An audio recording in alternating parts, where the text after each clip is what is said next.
you are eating something right now, just swallow it. We're going to be checking out our teeth. Will everybody in the audience please run the tip of his tongue over his teeth, just to get into the spirit of the story, please? And what do you find? Anything wrong? I'm hoping that you have perfectly fine teeth. But in 1941, when the US government made this film, most people didn't. Bridge work? Missing teeth? That's what I thought. Yeah, I can't stress how bad teeth used to be. They were so bad that it was actually often better just to not have them at all. As a 21st birthday present from his family, my grandfather got all of his teeth removed and dentures put in. This was pretty common. It was also a popular wedding present for brides. Take this in a hurry, gentlemen.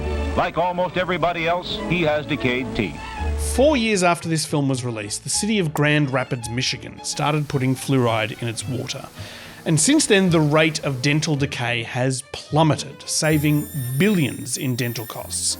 And yet, here's the US Secretary of Health and Human Services, RFK Jr., celebrating the state of Utah taking fluoride out of its water. The evidence against fluoride is overwhelming. It causes IQ loss. It causes osteoarthritis. Bobby's on a mission to make America healthy again, and step one is getting the fluoride out of the water. The more fluoride you get, the higher levels in your drinking water, your urine, the more likely it is you lose IQ and also other neurological injuries like ADHD. RFK Jr. is accused of using ChatGPT to help him write his Make America Healthy Again report, and accused of basing his conclusions on non-existent or discredited studies. And yet he has successfully convinced 2 states to ban fluoridated water. But look, what actually is the deal with fluoride in the water? All my life I've been drinking it, and yet I've also been hearing people tell me that it's going to make me sick and or turn me into a communist. I've been diving into this topic, and it's actually fascinating. It tells us a lot about where the discredited and pseudoscientific ideas driving the policies of the Trump administration have come from. I'm Matt Bevan, and this is If You're Listening. Well, now that we've taken inventory of our own teeth, let's go on with the story. In the early 20th century, we actually had a pretty good idea of what was causing all the problems with our teeth. Don't use your teeth for cracking nuts, or, worse yet, as a bottle opener. It's dental suicide, brother. Okay, yes, there's that, but also the main problem is this. The mouth is full of bacteria, some of which feed, live, and multiply on those carbohydrates, forming an acid which eats through the enamel into the dentine. Cutting back on sugar consumption helps a little, but honestly I think I'd rather have all my teeth ripped out than stop eating sugar. Nom nom nom nom nom sugar. So while these dentists were working hard to solve the problem of tooth decay, in other parts of America, dentists were working hard to solve a completely different problem altogether. For preventive medicine against decay, get New Gleam today. Frederick McKay was a dentist who moved to the city of Colorado Springs in 1901. And as he started to meet the locals, he discovered something very strange. Almost everyone who had grown up in Colorado Springs had brown teeth. The teeth have mottling over most of the surface. He gave this mysterious condition a delightful name, the Colorado brown stain. It took him 30 more years to figure out what was causing it. He's been ingesting too much fluoride over at least 6 to 7 years. Fluorine is in the top right-hand corner of the periodic table, and it's not an exotic element. It's more common in the Earth's crust than coal, and it seeps into water supplies all over the world. Colorado Springs had particularly high levels of fluorine. But on the surface of their brown mottled teeth, McKay noticed something interesting. The people with Colorado brown stain, or fluorosis as it became known, didn't have any tooth decay. The enamel was stronger. So he thought, what if there was a sweet spot? a fluoride balance where you get the decay protection but without the stain. And it turns out that there is, and it's really not all that much. The addition of fluoride in minute quantities, around 1 part per million, to the water we drink is not only harmless, but will prevent tooth decay in children. 1 part per million. It's an amount so tiny that I can't really show you with my trusty jars. I'll need to use a pool. 1 second.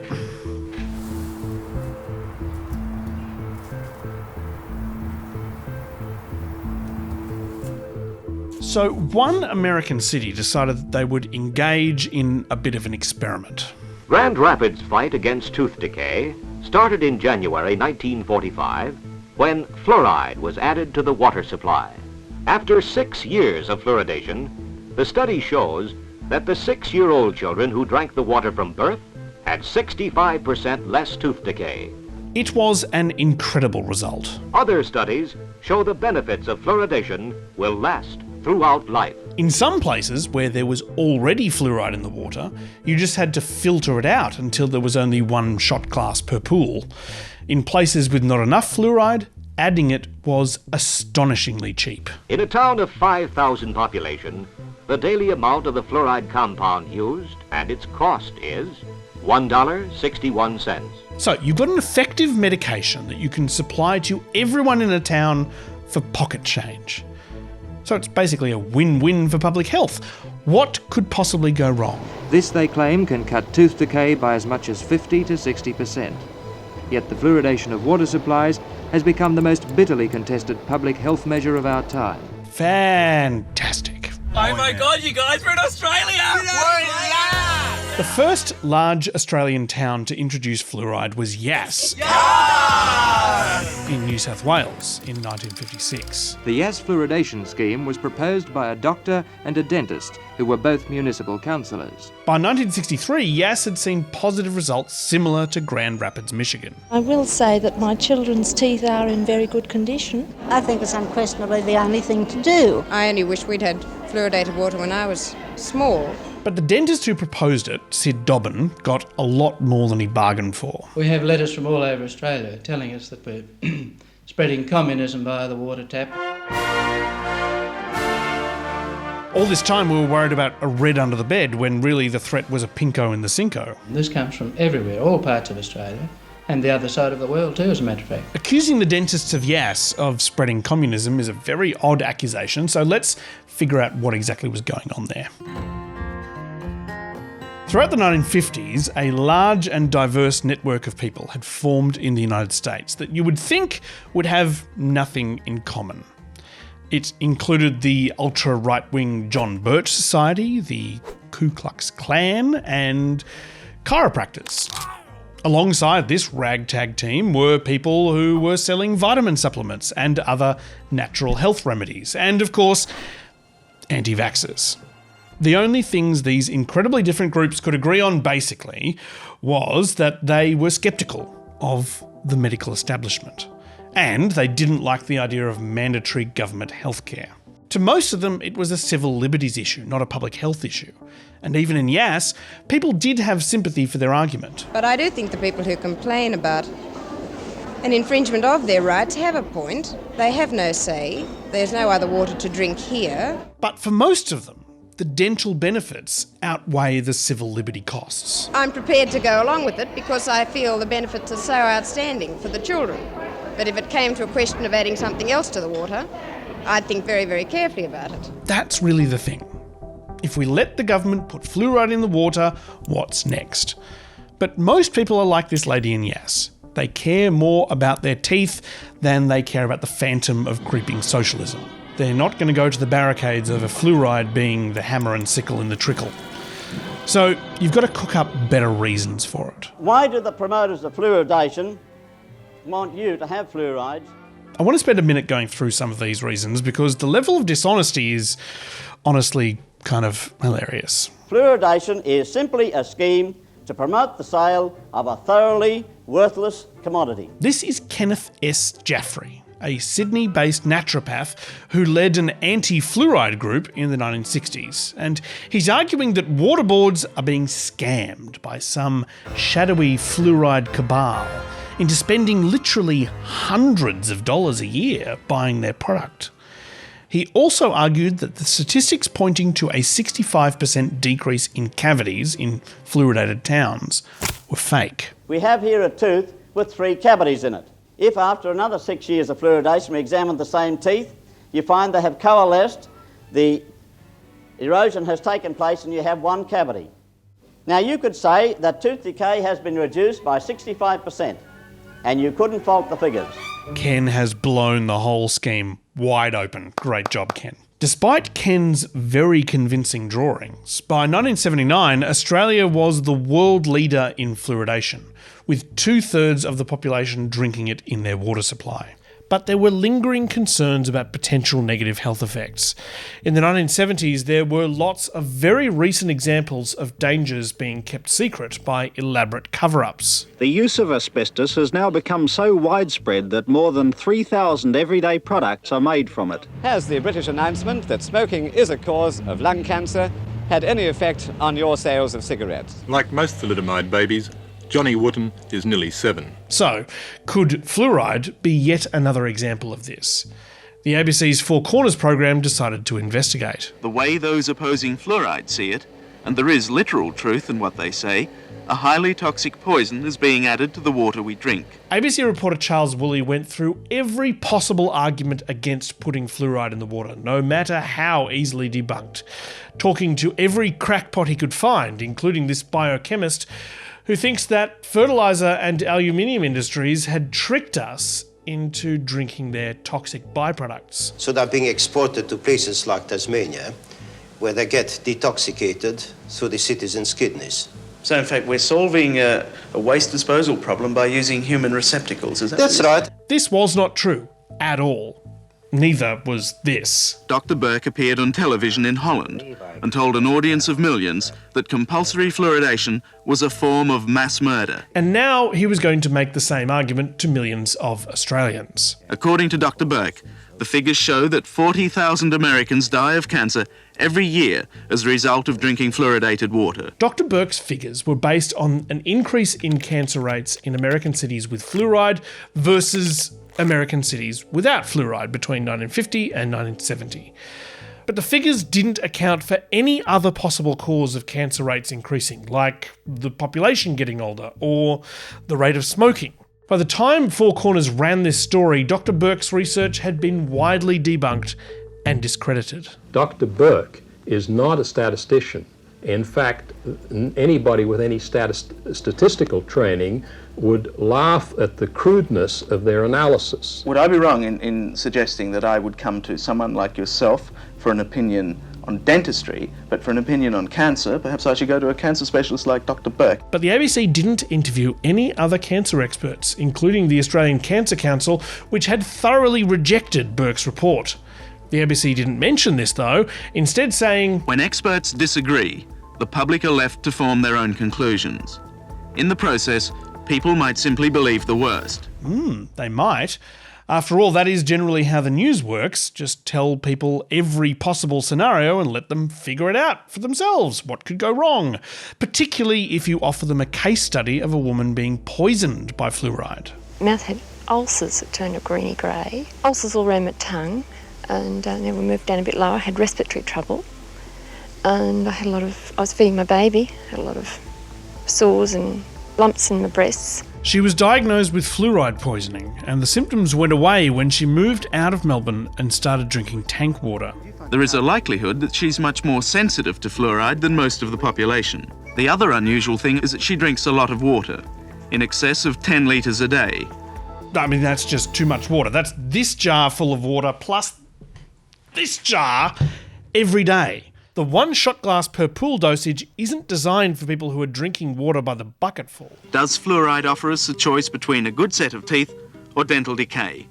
Or do we run the risk of the much worse options of fluoride poisoning and perhaps even cancer? No, you don't. You really don't. The medical community was furious about the ABC's report. One aspect of our report on fluoridation touched on a possible link between fluoride and the incidence of cancer in America. The Australian Cancer Council has claimed that those findings are erroneous. But the damage was done.